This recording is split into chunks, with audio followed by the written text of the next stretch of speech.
la paix vous embrasse les gars, j'espère que vous allez bien. Moi pas du tout, hein.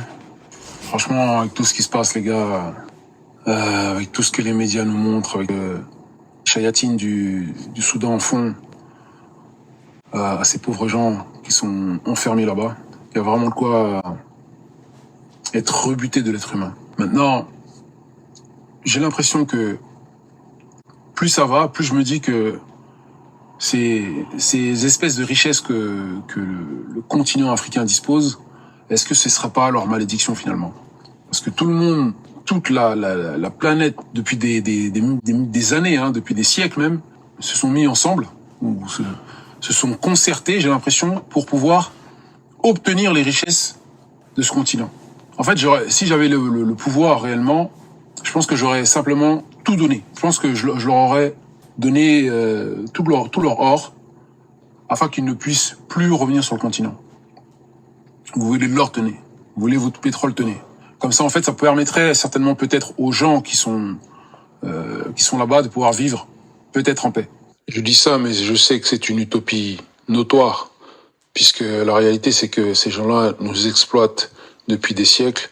Ce n'est pas l'exploitation humaine, c'est l'exploitation de minerais par les êtres humains. C'est-à-dire, d'une manière ou d'une autre, ces gens-là trouveront toujours le moyen de pouvoir nous exploiter, nous humilier, nous retirer notre dignité. Donc, ce qui, en réalité, serait, de mon propre avis, hein, serait le plus sain et le plus, on va dire, le plus logique de faire, c'est simplement, à un moment donné, de pouvoir trouver les moyens de rentrer en front avec ces personnes-là.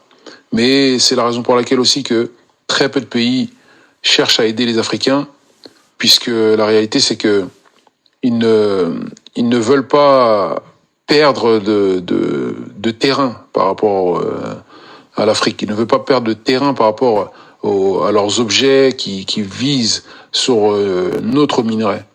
Vous comprenez? C'est pareil en Haïti, c'est pareil. Mais c'est la raison pour laquelle aussi que très peu de pays cherchent à aider les Africains, puisque la réalité, c'est que ils ne veulent pas perdre de terrain par rapport à l'Afrique. Ils ne veulent pas perdre de terrain par rapport à leurs objets qui visent sur notre minerai.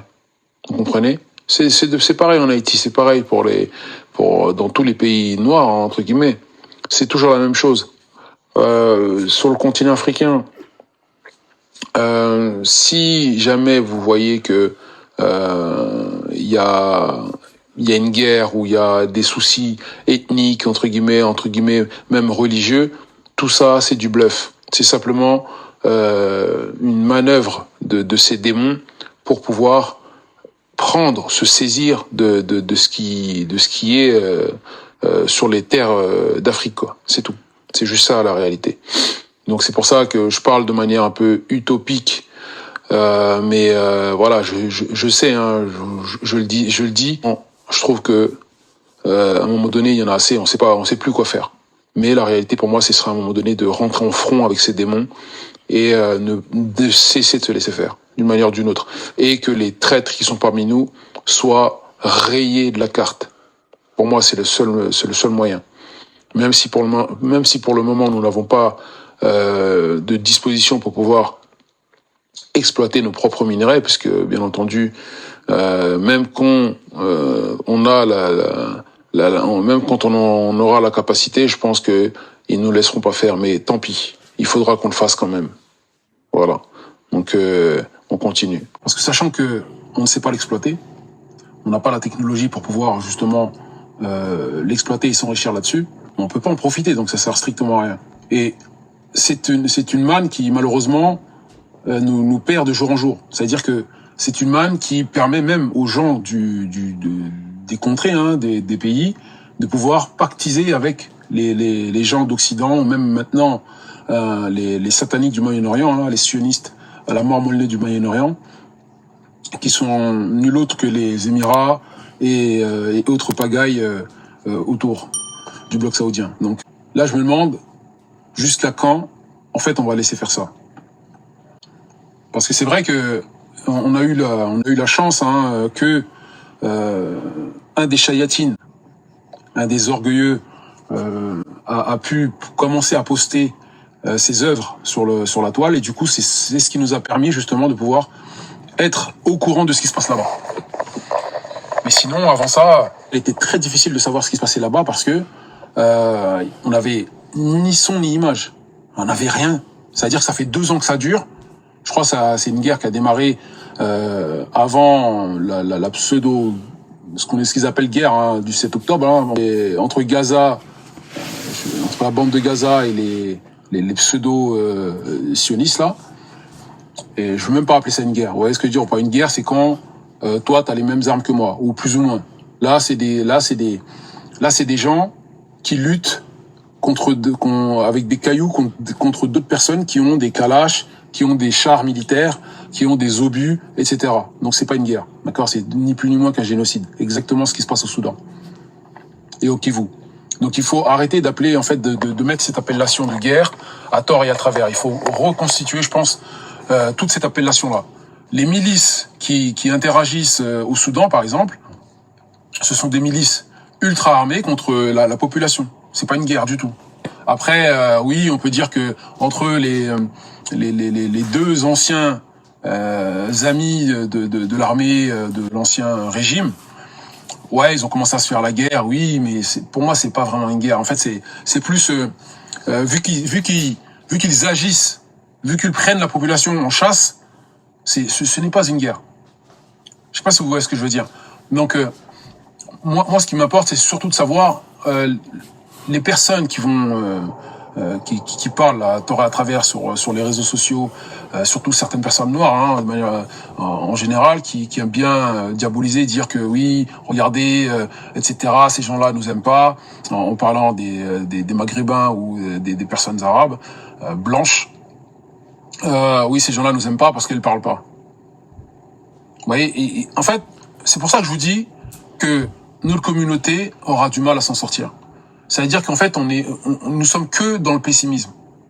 Regardons d'abord chez nous. Regardons d'abord chez nous. Oui, il y a des Noirs qui vont prendre parti peut-être pour la Palestine, mais parce que la Palestine, c'est filmé. C'est un génocide que les gars là-bas, ils ont filmé. En direct. Est-ce que vous avez eu mis à part là, récemment, il y a à l'heure où je tourne la vidéo là, est-ce que vous avez eu d'autres informations que ça depuis plus de 2 ans? Non, personne n'a eu. Ni son, ni image. Donc à un moment donné, il faut arrêter l'hypocrisie, revenez à la normale, d'accord, essayez de réfléchir un petit peu. Et moi, je me demande, par contre, je me pose la question, là, maintenant que vous savez, maintenant qu'on sait, comment ça va se passer? Est-ce qu'on va rester comme ça? Est-ce qu'on va rester de glace? Et moi, ce qui me gêne, c'est que souvent, d'accord, je dis pas à chaque fois, souvent, ce sont les musulmans qui sont visés. Là, ce qui se passe au Soudan, il y a aussi, je veux dire, cette espèce d'emblème ou cette manie de s'attaquer aux Noirs et de manière facile, simple. Et je pense que c'est la raison pour laquelle, justement, que peut-être les médias, hein, peut-être qu'ils avaient reçu des images avant de certains prisonniers, de certaines personnes qui se sont réfugiées, parce qu'il y en a plus de 12 millions, je sais pas combien, qui ont tenté de fuir justement cette razzia.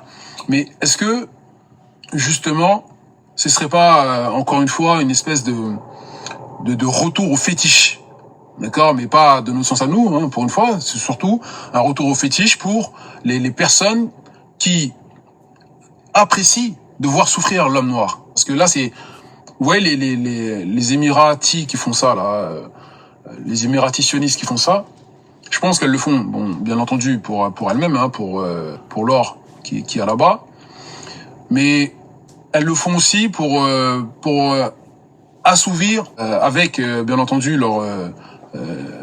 leurs maîtres, hein, qui sont les colons anglais ou quoi, pour assouvir une forme de domination. Vous voyez, parce que en fait, j'aime bien dire sur cette chaîne qu'il y a pas mal de personnes de cette communauté noire qui sont des féticheurs, mais il faut pas oublier que dans pas mal d'autres communautés, il y a aussi des féticheurs. Il y a aussi des féticheurs, il y a aussi des personnes sataniques, il y a aussi des personnes qui sont là pour leur ventre.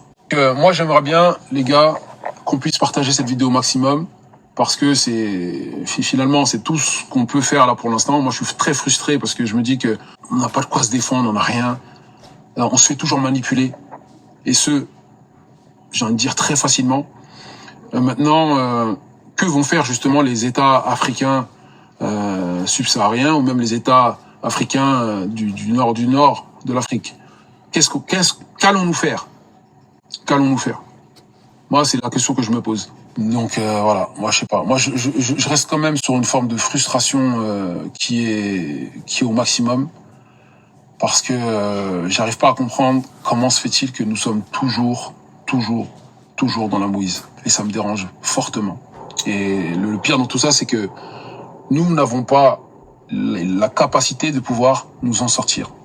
Il faut qu'on puisse, je pense à un moment donné, apprendre aussi à travailler nos armes, apprendre à travailler notre chimie, apprendre notre biologie, etc. Parce que là, ça peut plus durer, ça. Ça, franchement, c'est trop, c'est trop. Trop, c'est trop. Mais toutes ces personnes-là qui font du mal à ces gens gratuitement, je vous souhaite le pire. Très clairement. Moi, je finirai là-dessus parce que franchement, c'est... Laisse tomber. Je suis dégoûté. Que la paix vous embrasse, c'était Djalik pour l'antidoctrine.